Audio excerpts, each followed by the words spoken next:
Ahaz of Judah, 2 Kings 16. In the 17th year of Pekah son of Remaliah, Ahaz son of Joath became king of Judah. Ahaz was 20 years old when he became king, and he ruled for 16 years in Jerusalem. He did not behave in the eyes of his God. He wasn't at all like his ancestor David. Instead, he followed in the track of the kings of Israel.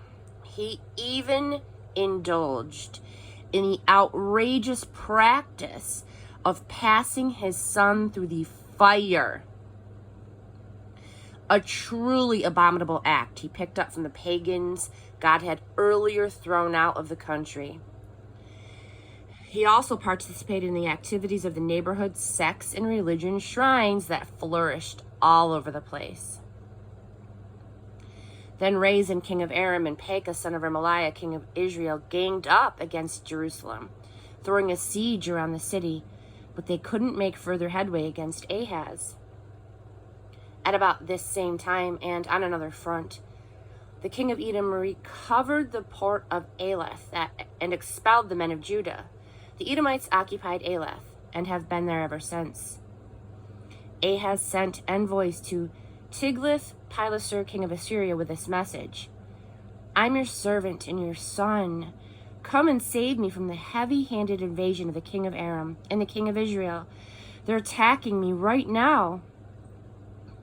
Then Ahaz robbed the treasuries of the palace and the temple of God of their gold and silver and sent them to the king of Assyria as a bribe. The king of Assyria responded to him. He attacked and captured Damascus. He deported the people to Nineveh as exiles. Rezin he killed. King Ahaz went to meet Tiglath-Pileser, king of Assyria, in Damascus. The altar in Damascus made a great impression on him. He sent back to Uriah the priest a drawing and a set of blueprints of the altar. Uriah the priest built the altar to the specifications that King Ahaz had sent from Damascus. By the time the king had returned from Damascus, Uriah had completed the altar. The minute the king saw the altar, he approached it with reverence and arranged a service of worship with a full course of offerings. Whole burnt offerings with billows of smoke, grain offerings, libations of drink offerings, the sprinkling of blood from the peace offerings, the works. But the old bronze altar that signaled the presence of God, he displaced from its central place and pushed it off to the side of his new altar. Uh-oh. Then King Ahaz ordered Uriah the priest, from now on, offer all the sacrifices on the new altar, the great altar. Morning whole burnt offerings, evening grain offerings, the king's whole burnt offerings and grain offerings, the people's whole burnt offerings and grain offerings, and also their drink offerings. Splash all of the blood from the burnt offerings and the sacrifices against this altar. The old bronze altar will be for my personal use.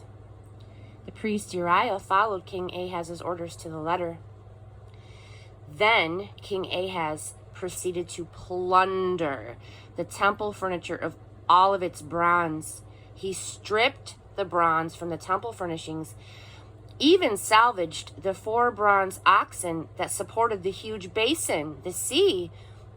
And he set the sea unceremoniously on the stone pavement.